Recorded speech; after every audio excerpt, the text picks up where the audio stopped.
Hello everybody, Andy here, and welcome to Glass Half Dead. One could argue, if you ignore all fact, logic and reason, the best kill team channel on YouTube. So today I'm doing day 2 of the Warhammer Championship Worlds in Atlanta coverage, because every other content creator that might do this is there. But me, I'm a casual, I don't play the game at all. So basically, what Warhammer Worlds is, luckily somebody left a comment under my last video, day 1, we're in day 2 now. The format is very simple, just impossible to find from GW itself. But basically, there are 93 players, they've been broken down into 8 different pods. If you look on screen here, you see, for example, here we've got pod 6, so we now know that these 10 to 12 players are all facing only each other.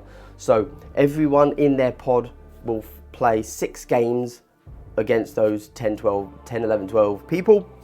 And then the top 2 from each pod will go together to become the top 16 cut. That top 16, which will be played out over 6 games on days 3 and 4, will go ahead and define our first, second, third, well, our actual top 16 players. And then every other of the 93 players that are there, minus the top 16 cut, will get put into a big Swiss tournament where they're going to play 6 games against each other. Because, hey, let's play 6 more games, right?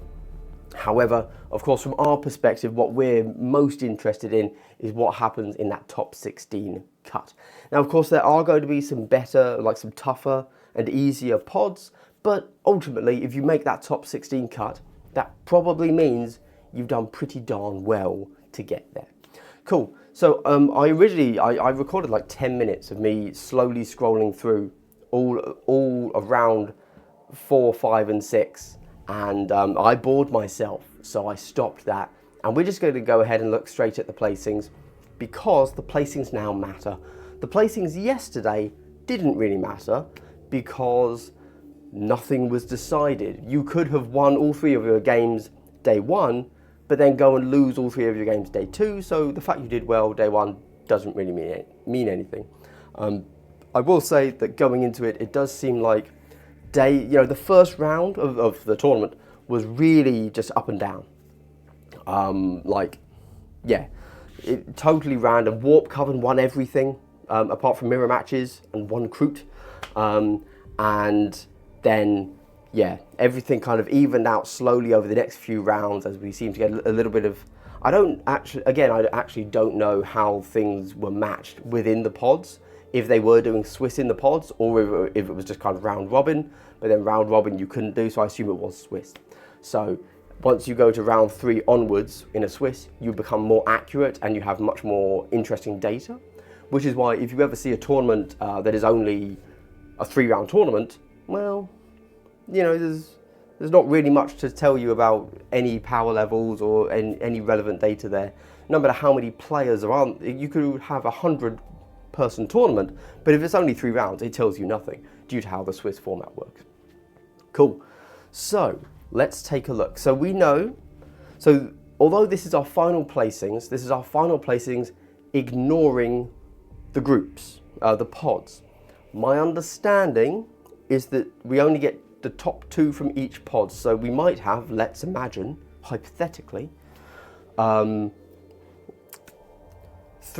4 people that have actually scored the highest from pod 1, but only 2 of them can get through, and they might all appear here in the top cut, but it actually tells us the top cut, doesn't it?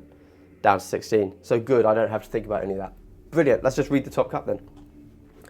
So, very quickly, I'm finding this data on BCP. Anyone can go here. It's called Best Close Pairings. At some point, you have to have a subscription to it to see something. I think everyone is allowed to see the placings, though, but you might have to have a subscription to see past data or something like that.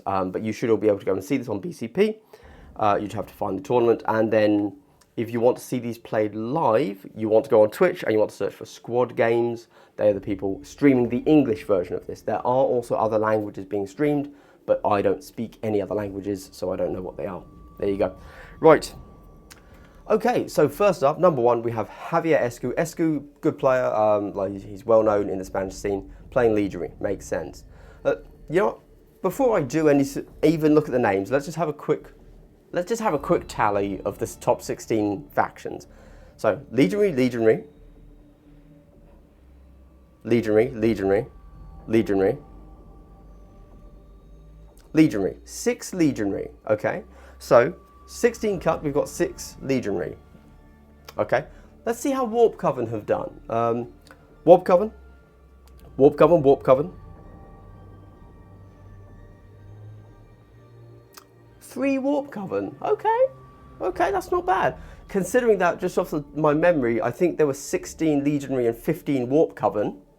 Seems like Warp Coven have been knocked back a little bit. Okay, let's see how Inquisitors have done.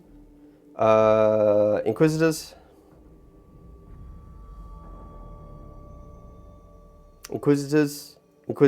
Okay, 3 Inquisitors. Yeah, all right. And then what are the other random ones? We've got 1 Plague Marine. We've got, was that 1 Void Dancer? 2 Hybridtech Circle. Okay, all right. So I think when people were looking at kind of the picks, Hybridtech Circle and Void Dancers weren't expected to kind of make a big thing on the event, but I'm really glad they did, because otherwise we would only have 3 factions in the top 16 and that'd be really bad. As it is, we've got 5. Cool. I don't think anybody was really expecting Void Dancers to make a splash here and make top 16, so it's really cool to see that Bart has done that. Right, with the factions done, let's take a quick look and test my knowledge of the game and the players, which is very low because I'm a casual. I don't pay too much attention to the tournament scene. So we've got Esco, he's a big player in Spain. We've got John Reese, who is of course Can You Roll a Crit. We've got Dan Barton. Dan Barton is London local, whose father is also there, called Guy Barton, but he hasn't made the top 6 or top 16, it would appear. We've got Mateusz, who is the he's a very strong Polish player. Is he the number 1? He's either the number 1 or number 2 in Poland, so it makes sense that he came over. Shane C. Smith is from Command Point. He's been playing Legionary before they were cool, but now he's playing Hybridtech. So there you go. We've got Ace. Okay, so that's quite interesting. If we look at that, the top 4 are undefeated. Everybody else has a loss. Interesting. Okay. Oh, and I see there Guy Barton did make it into the top cut. Never mind. Yep, so we get Ace, who has a loss, but it's taking Warp Coven. Nice. Obviously, we would expect to see both Ace and Carlos in here. Do we see Carlos? Just from a quick glance, yes we do. But that's good. Those are typically considered to be the number 1 and 2 in Spain. Although, do note that Escu is also in Spain and he's above them. So there you go. We see George. I actually don't know who George is, but he's from Canada, playing Warp Coven. Very nice.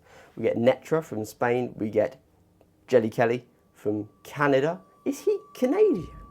Oh, I didn't know. He swears way too much for a Canadian, let me tell you that. He went on the squad games. He was the first game they streamed, and after the game they have a little 5-minute chat, and they said, hey, this is like endorsed by GW. They're letting us stream her event, so no swearing. He immediately said, like, shit, and then the C word, and like, okay, buddy, okay, calm down. So yeah, Jelly Kelly can't be controlled. Playing Legionary, cool. Bart is of course London local. Great to see him doing well. Nice. Albert Cortez is of course the guy that runs Battle Kit. Great to see him doing strong there. Not only does he provide one of the best resources, maybe the best resource for Kill Team, but he's also made the top 16 cut. Really cool to see. Guy Barton. I realise it's a little bit reductive for me to just refer to him as Dan Barton's father, but he is that. So there you go. It would be really interesting to see if they go head to head and have to trade off a win there. Although I believe that generally Guy himself will admit that Dan is the better player. We've got Carlos there, who is either... Again, him and Ace swap between 1 and 2. I'm not actually sure which one's which at the moment, but running Inquisitors, we get Matt Opperman. I don't know who Matt is. from States playing Plague Marines. We get Augustin Boulouche from France. I don't know who Augustin is. I know the other two French guys there. I don't know Augustin. And we get Matt Wilhelm from the States. Cool, there you go. Very interesting.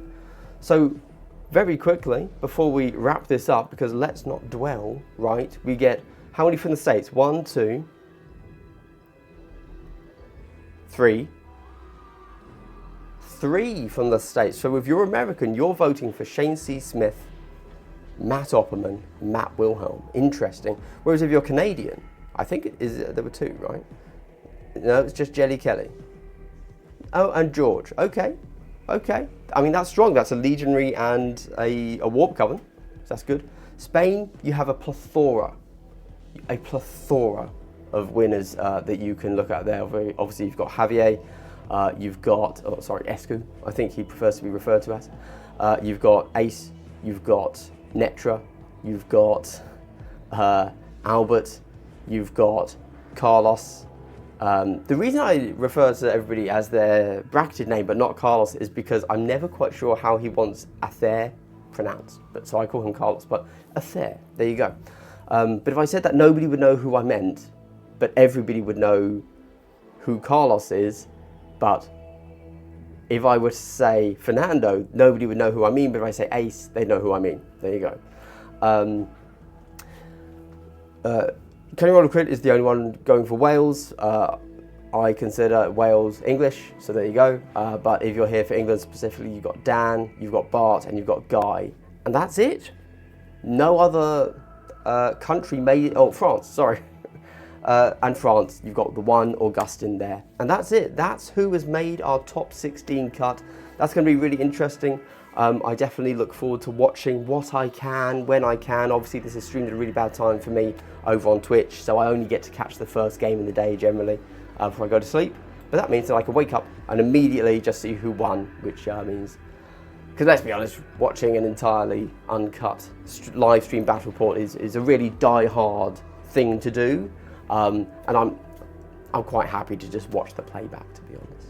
Anyway, right, well, thanks for watching, everybody. I will see you tomorrow for the day 3, which is going to be really interesting because now we've weeded out the weaklings and we get to see the strong and who can survive going into day 3 tomorrow of the Warhammer Championships Worlds in Atlanta.